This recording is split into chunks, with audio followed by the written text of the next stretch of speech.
In a quiet home on the edge of town, an elderly man named Arthur sat in his favorite chair. His younger son, Caleb, was kneeling beside him, gently massaging his father's tired feet. Arthur looked down at him with worry, telling him to rest, but Caleb simply smiled. "Dad, a son never grows weary of serving the man." Suddenly, the front door burst open. David, the eldest son, walked in, the weight of the world visible on his face. He was a successful man in the eyes of the world, but his heart was heavy with the cost of their father's upcoming heart surgery. "I'm heading back to the office.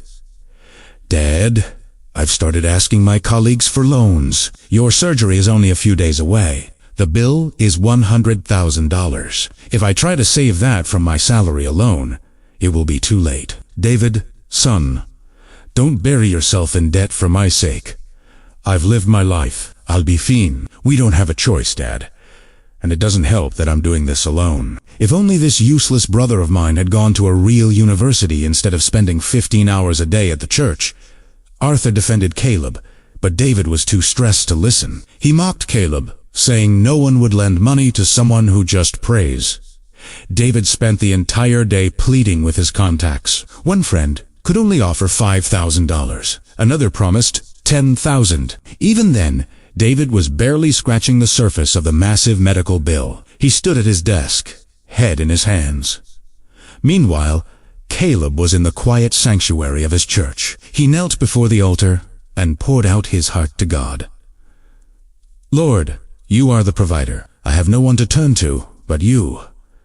Please, make a way where there is no way." A man watching Caleb's fervent prayer waited for him outside the church doors. When Caleb emerged, the man introduced himself.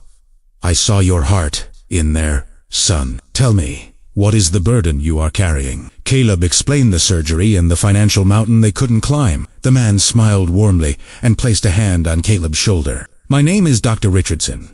I am the chief surgeon at the university hospital. The doctor your family was referred to is my assistant. Don't worry about the money. Bring your father to my clinic. I will perform the surgery myself, and every penny will be covered." Caleb was overwhelmed with gratitude, thanking God for this miracle. Eruset Om, where David was once again complaining. Caleb handed him Dr. Richardson's business card and told him the news. David looked at the card in shock. "Dr. Richardson, he's the top specialist in the state. I've been killing myself all day just to find a fraction of the cost." "Brother, you were asking men for help, but I was asking God. When the Lord provides, He doesn't just give a loan, He gives a miracle." "I was wrong, Caleb.